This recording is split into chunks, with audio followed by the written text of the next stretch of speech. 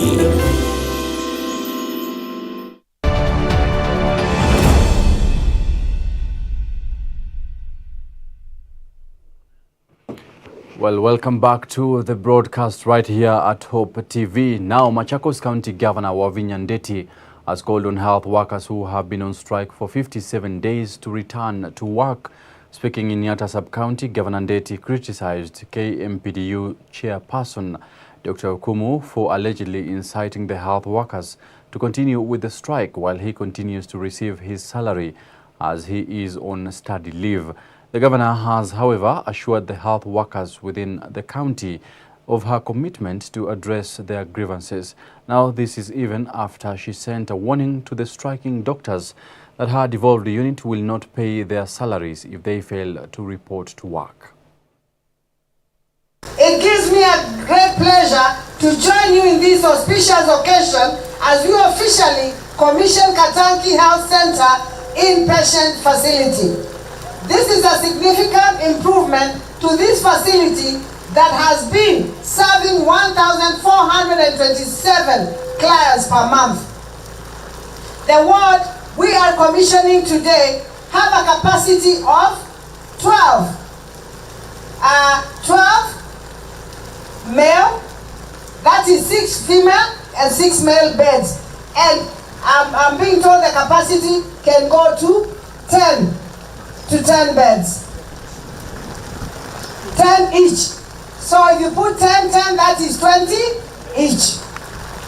These wards are just but first step to improving this facility. The ultimate goal is to make it a level 4 hospital. When the project will be fully implemented, the hospital will serve 30,000 people within Katangi, Ikombe, and parts of Mwala, as well as some parts of Kitui County. I continue to urge all our Machakos County residents to register on Social Health Authority so as to access medical care affordability. It will also help us to stock and offer better services to all our clients. Mimi nawaambia madaktari wangu, wacheni kuingizwa siasa na huyo chairman wenu. Yeye analipwa mshahara kwa sababu yako kwa study leave. Anadanganywa wale madaktari wengine wasirudi kazini. Nyinyi mnajua madaktari, mimi sina shida na nyinyi. Wacheni kwa fitina na mtu. Mkikuja mkae chini na mimi kama mama, sasa hakuna pesa. There is no money now. I'm struggling. But when money comes, we will talk. Well, now on matters youth empowerment, Safaricom Foundation has launched the Wezesha Agri Eco Hub project, which aims to empower over 5,000 youth in Busia County through agriculture, enterprise development and ecopreneurship. Now, in collaboration with Ustadi Foundation, Lake Basin Development Authority, Alupe University and the county government of Busia, the foundation has invested 120 million Kenya shillings in the 2-year pilot program that seeks to train over 5,000 youth, women and persons with disabilities within Busia County, focusing on agribusiness, digital literacy and value chain management skills. It will also promote climate-smart farming practices among youth-led farms in the region, ensuring sustainability and resilience in agricultural production. As a foundation, we are committing 120 million shillings to be able to do this program over the next 3 years.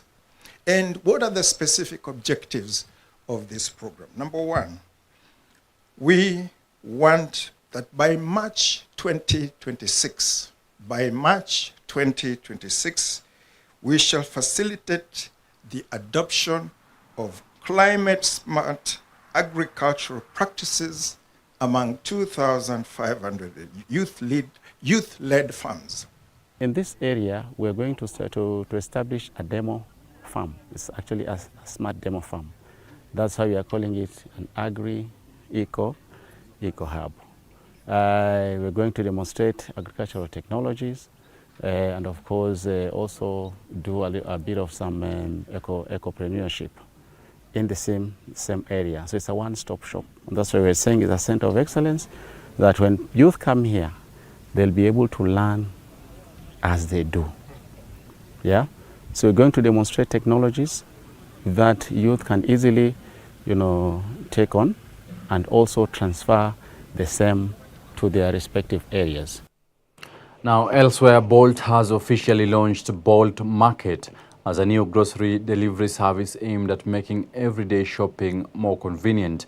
The new service will enable Bolt tap into the growing demand for fast, on-demand grocery delivery, offering their customers a convenient way to access essentials. Now, the move is part of Bolt's strategy to expand its services, grow its market share, and establish itself as a trusted platform for convenient, on-demand grocery delivery. We're able to offer fresh produce, so we have over 1,500 SKUs at the moment, soon to be around 3,500. Quickly, in terms of like how we think we're going to do it, is what our CVP or what customers want to see is we want to see our customers order because of affordability. We aim to be around 15% cheaper than supermarkets, but what we want to provide is amazing service. With Bolt Market, we are also aiming to increase our market share in this market. Definitely, initially, we were aiming at food. Food is one of our delivery segments right now, but the integration of Bolt Market will definitely elevate our market share from what it currently is to doubling or even tripling it.